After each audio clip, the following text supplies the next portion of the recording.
Hey, so today I'm going to talk about mental hunger, and I'll probably talk about mental hunger a lot on this channel. I've blogged, podcasted about mental hunger for a while now, and it's really damn important. There's a lot of resources on my website about mental hunger and defining mental hunger, and in the book that I'm writing at the moment, there's a lot in it. It's basically about how to eat to mental hunger. But in a quick vlog, YouTube video, short thing on mental hunger, what is mental hunger? Mental hunger is when you are thinking about food the whole time. So when I had anorexia, I didn't think mental hunger was a thing. No, it's not something that people talked about for sure. And I just thought that was crazy, actually, because all I did was think about food all the time. And sometimes it wasn't directly thinking about food. Sometimes it was thinking about exercise, because it's like, oh, if I exercise, then I'll be able to eat X, Y, and Z. And often I'd be thinking about food when I was exercising, because I'd be exercising thinking, yeah, I can't wait until I'm done this because I'm going to eat all this food. And I mentally dream and fantasize about all of the food that I was planning to eat, which of course, obviously then I wouldn't because I'd get scared. But my mental hunger would keep me awake at night. I would be trying to get to sleep and I would be building sandwiches in my head. It was so boring. I would sometimes, because I had horrible insomnia when I had anorexia, sometimes I would cry. I was so tired and so bored of my own stupid thoughts going around in my head. It used to drive me absolutely insane. And I think I've said it in a few blogs and podcasts and things that I actually think it was the mental hunger that kind of drove me to recovery, because I just couldn't stand it anymore. It's like 10 years of having that shit in your head, always thinking about food. It just made me crazy. I couldn't stand it. The mental hunger made me suicidal. I just could not stand my own thoughts going round and round. I often describe it as looping thoughts. These thoughts that just loop and loop and loop in your head. Oh my God, it's just so boring. I know I keep using that word boring, but it really is boring.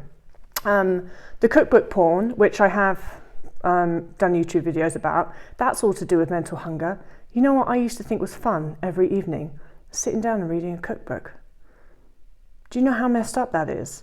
For a 20-year-old person to think that fun is sitting down and reading a cookbook full of things that she'll never cook. It's fucked up. Anyway, so mental hunger is thinking about food. And guess what?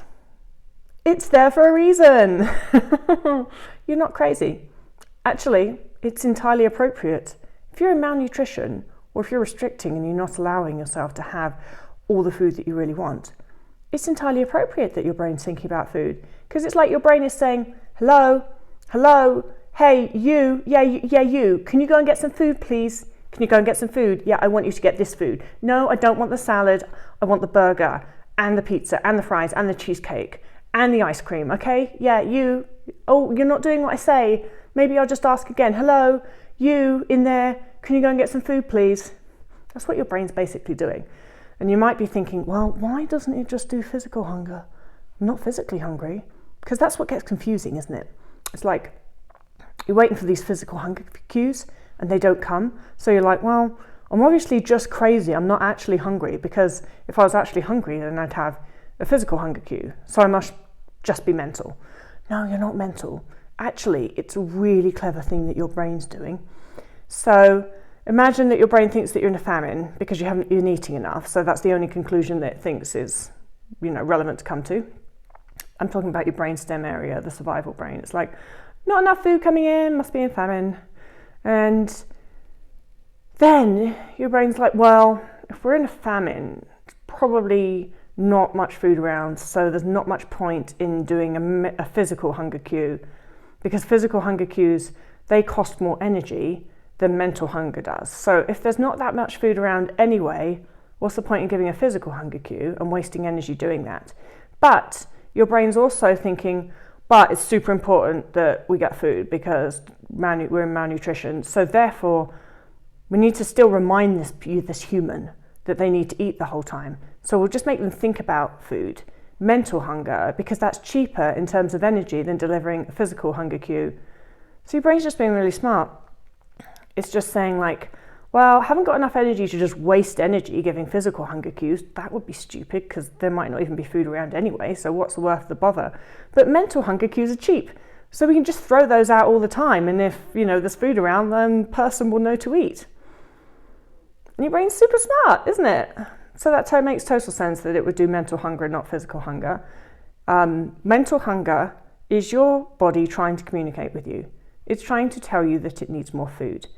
And if you don't respond to it, then basically you're being rude because your body's just trying to tell you something and you're like, no, not listening. That's not real hunger. No, that's not, I'm going to ignore that. It's rude. If your body asks you to eat some food, regardless of what your judgment is of that, regardless of whether you judge it like, well, I've just had lunch, so it can't be possible that I'm hungry again. That's judgment. If you're hungry, you're hungry. Doesn't matter what you think about that, your body's trying to communicate something with you. So don't argue with your body, because your body is your body, so it knows if it's hungry or not. You don't need to judge that. You just need to eat.